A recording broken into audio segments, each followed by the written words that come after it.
এই পৃথিবীতে সবারই ডাউন সিনড্রোম ছিল।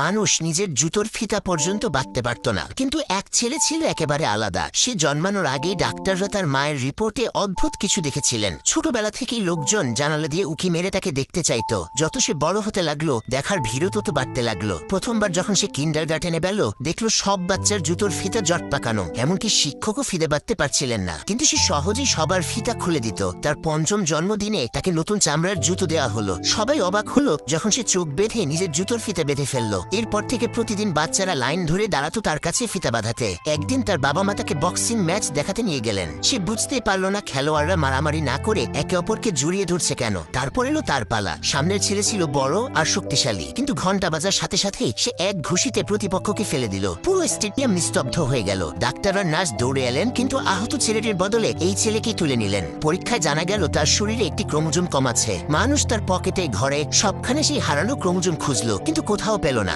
বছরের পর বছর কেটে গেল। সে বড় হলো, তার জন্য আলাদা টয়লেট বানানো হলো, বিশেষ পার্কিং স্পট রাখা হলো। একদিন সে কারো জুতো খোলা দেখতে পেল। সে সাহায্য করতে এগোতেই ভয় পেল। ভেবেছিল মানুষ আবার তাকে আলাদা চোখে দেখবে। সেই রাতে বাবা মার ভালোবাসা দেখে তার মনে ইচ্ছা জাগলো কেউ যেন তাকেও এমন ভালোবাসে। কিন্তু বাইরে গেলে মেয়েরা জানালার পর্দা টেনে দিত। সে ভীষণ একাকী অনুভব করলো। বাবা মা তাকে এক মনোবিজ্ঞানীর কাছে নিয়ে গেলেন। সে বুঝতে পারলো সে ভুল শরীরে আটকে আছে। সে স্বাভাবিক হতে সার্জারির সিদ্ধান্ত নিল। হাসপাতালে তার পাশের বিছানায় ছিল এক মেয়ে। মেয়েটির জুতোর ফিতাও বাঁধা ছিল। তাদের চোখ এক মুহূর্তের জন্য মিলল। প্রথমবার তারা অনুভব করলো এই পৃথিবীতে আরেকজনও তাদের মতো আছে। তারপর দুজনে মিলে সবার জুতোর ফিতা বাঁধতে সাহায্য করতে শুরু করলো। একদিন তারা দেখলো কারুর জুতোর উপর টেপ লাগানো। তখনই তাদের মাথায় একই আইডিয়া এলো। কিছুদিন পর তারা এমন এক জুতো বানালো যা যে কেউ সহজে পরতে পারে। এই জুতো এত জনপ্রিয় হলো যে সবাই তা কিনতে চাইতে লাগলো।